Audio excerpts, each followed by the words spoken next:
আজকে আপনাদের সামনে খুব গুরুত্বপূর্ণ এবং মর্মাহত একটি বিষয় নিয়ে কথা বলতে আসছি।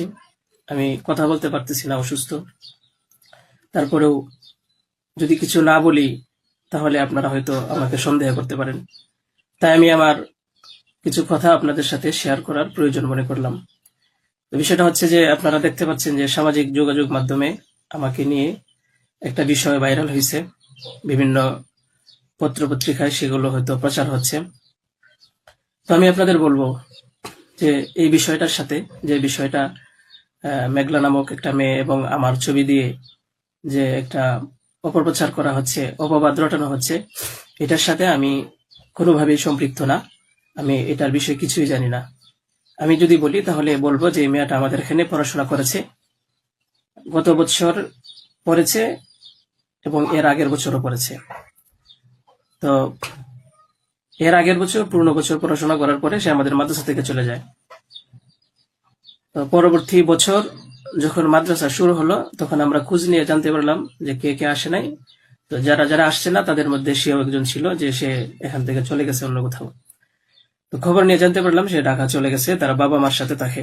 বাবা মা সৎ বাবা এবং মা অন্য কোথাও আগে বিয়ে বসছিল।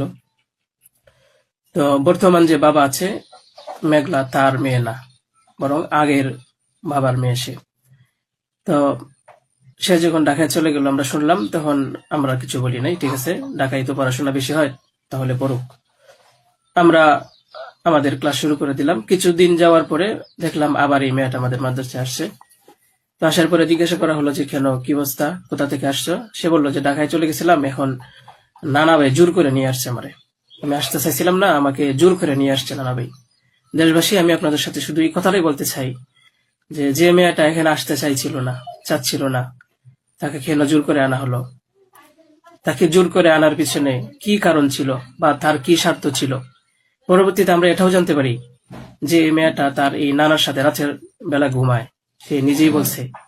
কেন বলছে? যখন আমরা জিজ্ঞাসা করলাম যে তুমি হিজাব পরো না, অন্য মেয়েরা হিজাব পরে, তুমি বুরকা পরো না, অন্য মেয়েরা বুরকা পরে, কারণ তার চলাফেরা সম্পূর্ণ আলাদা ছিল। আপনারা চাইলে গ্রামে গিয়ে মাদ্রাসার ছাত্রছাত্রী যারা আছে তাদের সাথে কথা বলে দেখতে পারেন যে সে সম্পূর্ণ আলাদা ছিল। তার কোনো কিছুই আমাদের কমনের ভিতরে ছিল না, আমরা তাকে কন্ট্রোল করতে পারতেছিলাম না। তো সে এইভাবে কিছুদিন থাকার পরে আমরা ভাবলাম যে হয়তো তাকে আমরা রাখতে পারবো না, কারণ আমরা তাকে কন্ট্রোল করতে পারছি না। হয়তো মেয়েটা অন্য কোথাও গিয়ে যদি কন্ট্রোলে থাকতে পারে, পড়াশোনা করে, তাহলে এটা তার জন্য ভালো। তাই আমরা তার গার্জেনের কাছে বললাম, তার মাকে আমরা বুঝাইয়া বললাম। আমাদের উদ্দেশ্য এটাই ছিল যে তার মা যেন তাকে বুঝিয়ে বলে যায় যে হুজুরের কথা মেনে চলবা, মাদ্রাসার নিয়ম কানুন মেনে চলবা, এই কথাগুলো উনি বুঝিয়ে যাবেন। কিন্তু উনি কি করছেন যে ওনার মেয়েকে উনি বলছে যে না, আমি এখানে রাখবো না, নিয়ে চলে যাব। তো আমাদের এখান থেকে প্রায় 5-6 মাস আগে আমাদের মাদ্রাসা থেকে নিয়ে চলে গেছে। হয়তো পরবর্তীতে খবর নিয়ে জানতে পারলাম সিলেটে যেখানে উনি থাকেন সেখানে নিয়ে গেছে। তো নিয়ে যাওয়ার পরে এখন কিছুদিন আগে আবার আসছে, এসে বলতেছে যে এই দুর্ঘটনা, যে খুব বড় সমস্যা। যে কথাটা শোনার পরে আমার মতো একজন সাধারণ মানুষ, আমি আর সহ্য করতে পারছি না, আমি আর নিজেকে ঠিক রাখতে পারি নাই। আমি একেবারে অসুস্থ হয়ে পড়ছি। কারণ আপনারা হয়তো জানেন যে অনেকেই, আমার ফ্যামিলি আছে, আমার বাচ্চা আছে, আমার বিবি সাহেব আছে, আমার আত্মীয় স্বজন আছে। আপনারা বলুন তো, আমার নামে যে বিষয়টা প্রচার হচ্ছে, এটা আমার ফ্যামিলির লোকেরা দেখে আমাকে কি বলছে, কি ভাবছে? আপনারা সঠিক তদন্ত করুন। আমি কখনোই দেশের আইনের প্রতি অবাধ্য না, আমি শ্রদ্ধাশীল। দেশের আইন আছে, সে আইন সঠিক অপরাধী যে তাকে খুঁজে বের করবে।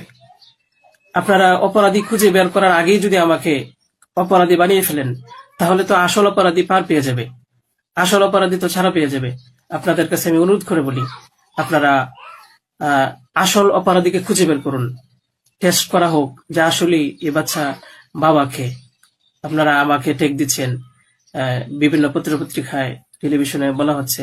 আমি আপনাদের কাছে শুধু এই কথাগুলোই বলবো যে আল্লাহ তাআলার বিচারের উপরে যদি শ্রদ্ধাশীল থাকেন, এই বিশ্বাস করেন, তাহলে আমাকে নিয়ে আর এরকম কাজ করবেন না। আপনারা সঠিক তদন্ত করে সঠিক অপরাধীকে খুঁজে বের করুন। আমি আপনাদের সামনে আর কথা বলতে পারতেছি না। আপনারা সবাই ভালো থাকবেন, ইনশাল্লাহ পরবর্তীতে আরো কথা হবে ইনশাল্লাহ। আসসালামু আলাইকুম রহমতুল্লাহ।